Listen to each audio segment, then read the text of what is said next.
David Niven in The Caller.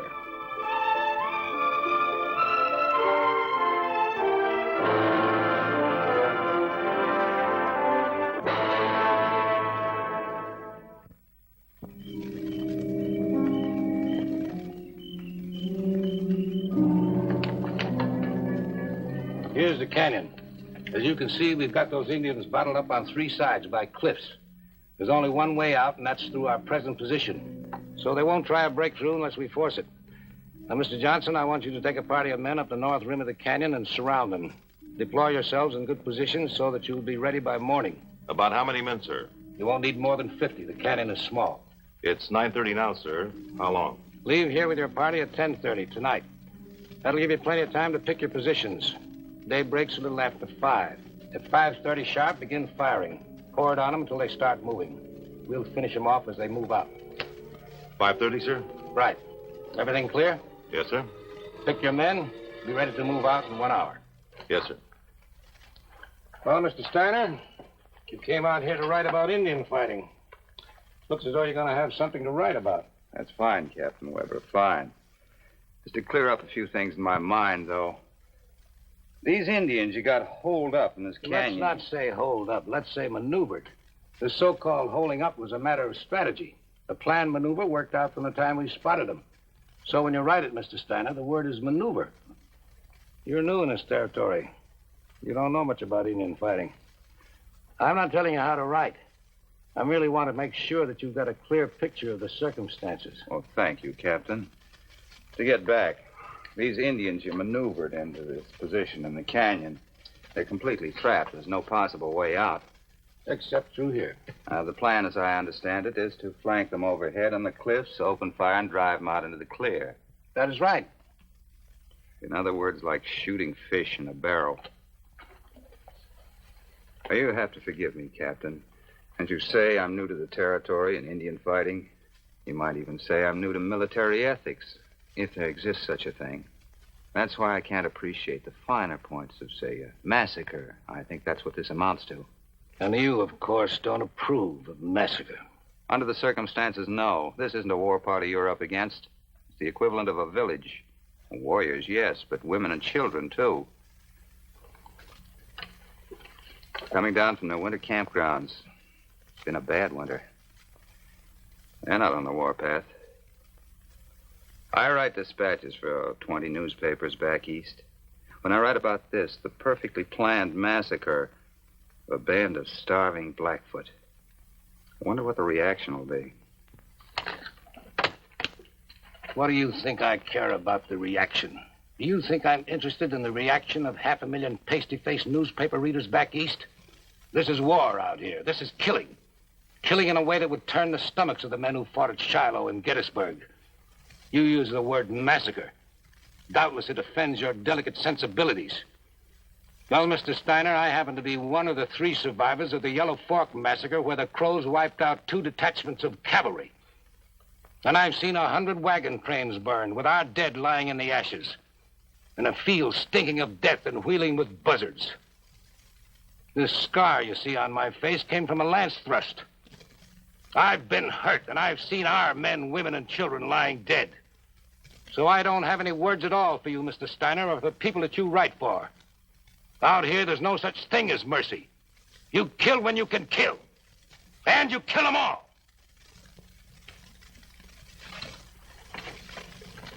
That's the reason why tomorrow there's going to be killing. If you don't think you can stand it, you better get out now. I'll stand it. I'm being paid to stand it.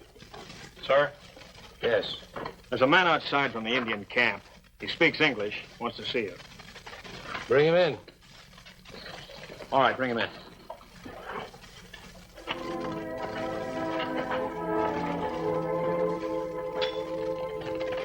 I'd like to speak to you. Alone, if I may. Wait outside. I'll go, too. No, you stay here. So you speak English. Who are you? My name is Wyeth.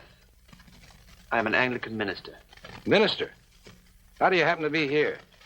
Are you from the Blackfoot? They took me prisoner over 2 years ago. Oh, I'm sorry. Well, sit down. Brandy, Father?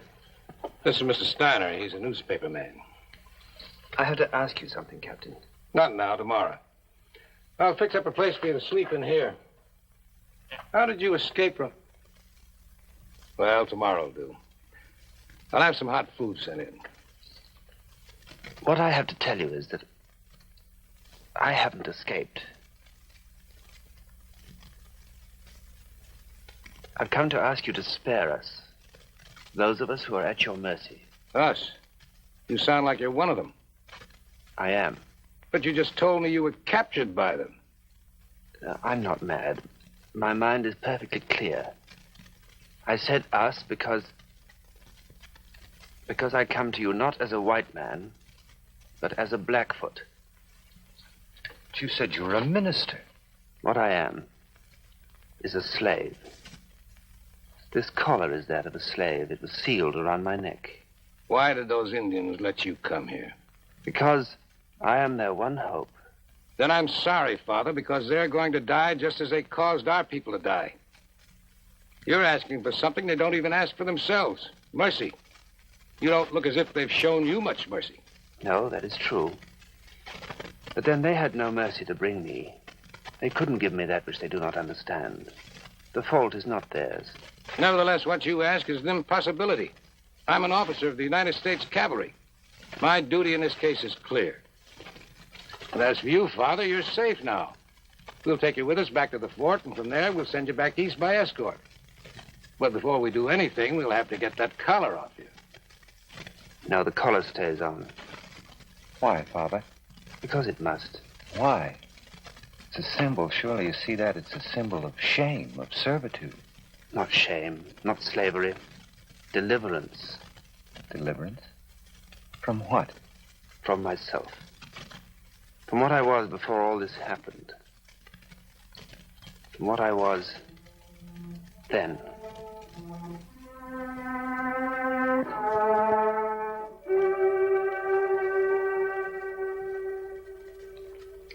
I know you're hurt, Vincent. I know the depth of your hurt. Then why didn't you recommend me? I had no alternative. No alternative? I know you'll forgive me if I put this rather bluntly. But your choice of Father Shower for St. Stephen's, in the opinion of a great many ministers in this diocese, including myself, is an instance of very poor judgment. Poor judgment, Vincent? Well, St. Stephen's is the largest parish in the diocese and the wealthiest. I might almost say it's the very heart of the diocese. And certainly the rector there ought to be a man who can handle the responsibilities involved. You feel that Father Shower is not qualified? Oh, I have nothing against him personally, but he's hardly the man for St. Stephen's. After all, he's already had 3 parishes, and he's made a failure of each one of them. Well, when I say failure, his congregations have fallen off, and he's been unable to meet the necessary budgets, and he's dull and old-fashioned. I don't doubt his sincerity as a priest, but as the head of a large parish, he's quite impossible.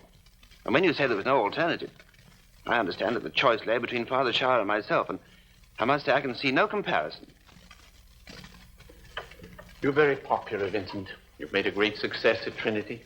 You're one of the finest minds in the diocese. Your work, your writings, your gift of organization, everything that goes on the record, I'll admit, places you far above Father Shower. Well, then why? But there are other things beside the record, Vincent. Graver things that, as your bishop, I must consider. What other things? God. The entire concept of priesthood. I'm afraid I don't follow you. As a churchman, a man working in his chosen vocation, you've been highly successful, but as a priest, you failed terribly. I beg your pardon. Try not to look at me, Vincent, with hatred staring out of your eyes. You felt called to the ministry, but you entered it in the same way a man enters the legal profession or medicine or politics.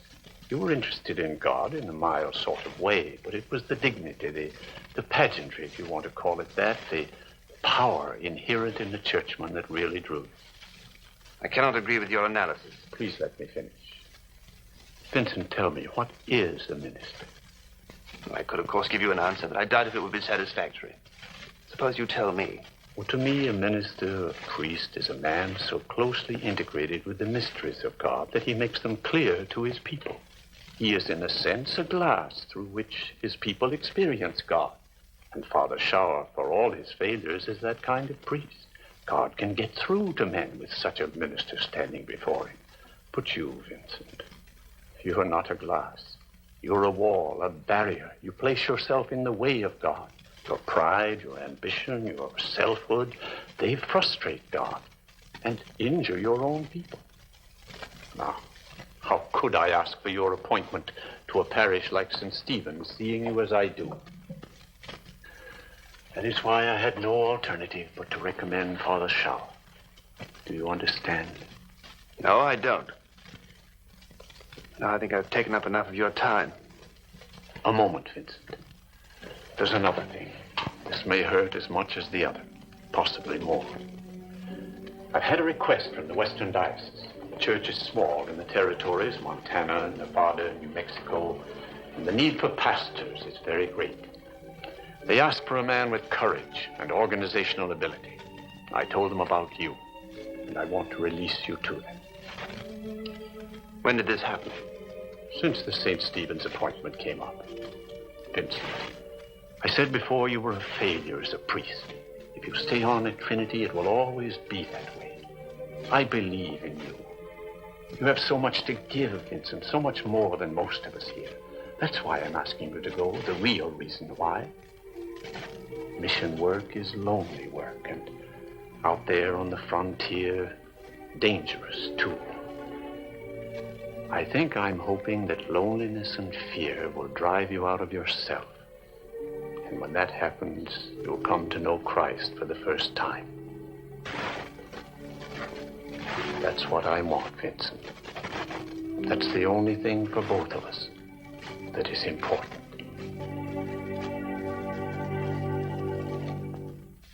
It was better than a month later that I left Fort Laramie, traveling alone. I could have gone with the wagon train, but I wanted to be alone. 5 days out, or perhaps it was a week, I came down with a fever. Lost my pack horse, too. The supplies were gone. I don't know how far I'd traveled without food, when one day I collapsed. That night, I managed to build a fire and huddle over it shivering until dawn.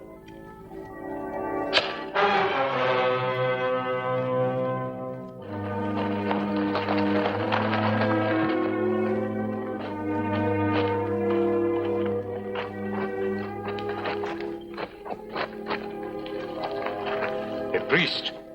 You speak my tongue? Yes, I speak your tongue. And I know you, white man. Why do you say you know me? When your soldiers once tied me to a stake and tore the flesh from my back with their whips, one of your kind stood by and laughed. So you see, white man, I know you. That was one man, an unworthy man. We are not all that way. You are all that way. I have lived in your camps and cities. I know what you are. If you have lived among us, you must know there is goodness as well as cruelty. Priest, let me tell you of goodness. I was wounded, and your soldiers took me. And after they had beaten me, they took me to their fort. From there, when I could walk, to the city called St. Louis. Priest, do you know how I went? Like a dog with a collar about my neck and a chain to the captain's saddle. Running like a dog on the leash. Running and falling and being dragged. And in your city, they showed me like an animal chained to a post. And your people came out to stare. They laughed. They threw stones. And after they were tired, they sent me to a school. There, they tried to tear away my people's roots and make me one of you. That is where I came to know you, priest. Men like you. Men who talked of gentleness and love and goodness and possessed none. I learned to know your hearts and the things you fear. I learned your weaknesses. And then I ran away. I came back to my people. And now? The circle is complete. The days of my trial have ended. The days of yours are to begin. We shall see who better survives them, the savage or the priest. What do you mean by trial? In your Bible, there is a saying, an eye for an eye, a tooth for a tooth. There is another. Love your enemies. Bless those who persecute you. One is the saying of man and the other of God. I live by my saying, you live by yours. The trial will prove which is right. That which your people did to me, I will return to you. If afterwards you can love me, if you can bless me, you will be right. But you won't, priest. When it is over, if you live, you will hate me as I hate you. And when that happens, I will have your soul as well as your body. Akale.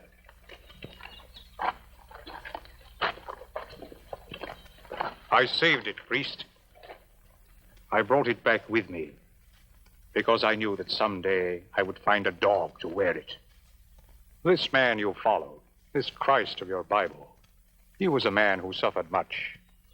Well, priest, I give you an honor now to follow this man, not only with your mind, but with your body also. I think you will know him better as you know his pain. The days of my trial. That was the way he said it.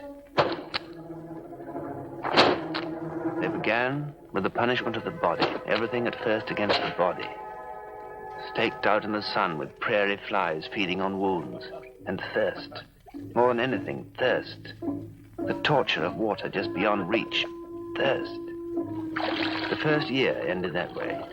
The punishment of the body. And then the subtler trial began. The punishment of the spirit. Washing clothing among the women, cleaning the filth of the camp. Tending the sick. And counting myself well off to be repaid in contempt instead of blows. They forced me to drink and become drunken as they. And in the end, when the man in me was lost and the priest disfigured, they turned me loose among them, harmless to the point of pity. That was at the second year's ending.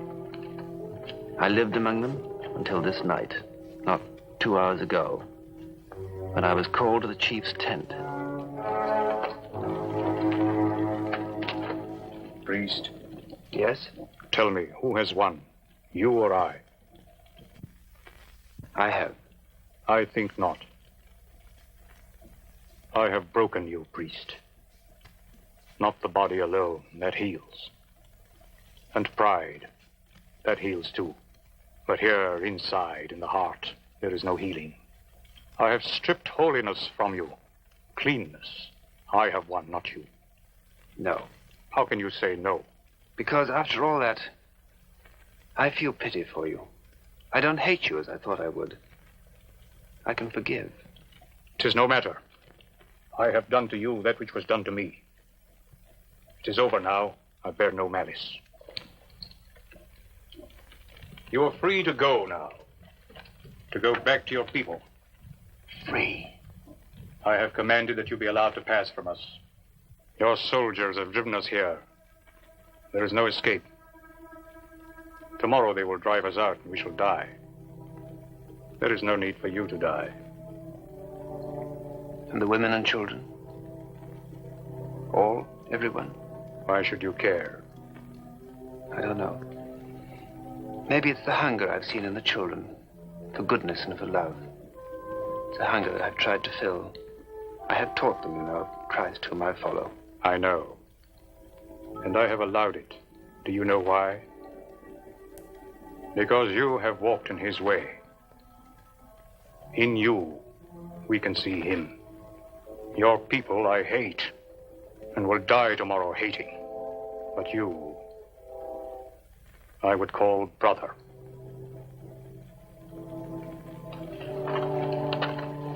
These men shall guide you home.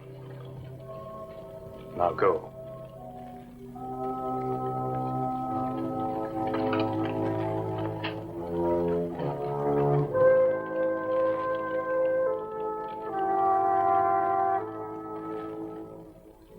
So, a short while ago, they brought me here to the edge of your camp. That was all. And after this, after all you've been through, you want me to spare them? Yes. They've destroyed you.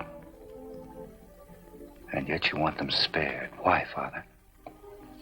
Because they are my people. But, Father, what Please let me finish. You say that they have destroyed me. Quite the contrary is true. It is through them that I have come to live. You see, when I had my own church back east, I didn't know God. I taught Christ, but I didn't know Christ. Self was my God. And then I fell into their hands, and they took me, and piece by piece they broke me. Everything that had been me was torn away and shamed and made hideous before me until there was nothing left.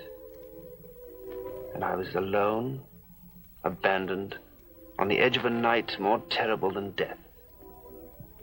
And it was there, when everything of self had been destroyed and I had nothing left to give God, that he gave himself to me. It's very simple, really. None of us can know Christ until we have assumed our own particular cross. Mine, in a far, far lesser way, was something of his. The bodily hurt, the humiliation, and, in a worldly sense, the defeat. But the end was knowledge. More than that, it was a kind of oneness and peace. So that I have come to love even the cross to which I was transfixed. And these people who you call savages have become my people through love. That is why I want them spared. Don't you understand? I'm sorry, Father. I'm a soldier. I have no alternative. I must refuse your request. I'm sorry. But you're safe now, Father.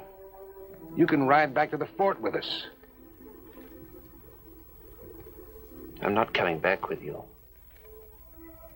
You see, all that these people know about God is the little that I've been able to bring them. I tried to tell them of a God who had tenderness and compassion and who loved them so much that he sent his son among them to die for them. If I desert them now, all that would have been completely meaningless. You see why I must go back? But the Word be made flesh. And may live among them. Yes, Mr. Stone. Even though it's only for a little while, just until morning, they must know that God lives and is with them.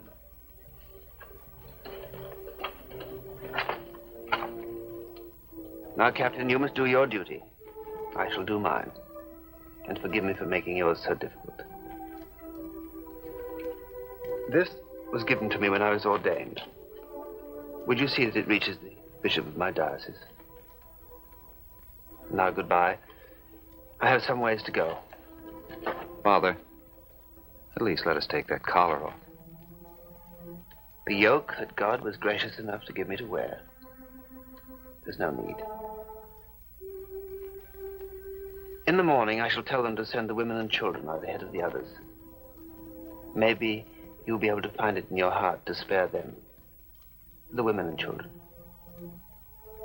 I was able to teach them a little. Their hearts were hungry for what I could give them.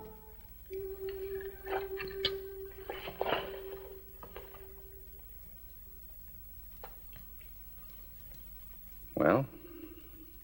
And that's what a man will die for. Not a man. A saint. Lieutenant Johnson. Yes, sir? A party of women and children will ride out from the Indian camp in the morning ahead of the others. They're not to be fired upon. And the others? They must die. They must die, Mr. Steiner. And yet, one of them may live. Live in a way that's beyond your understanding or mine.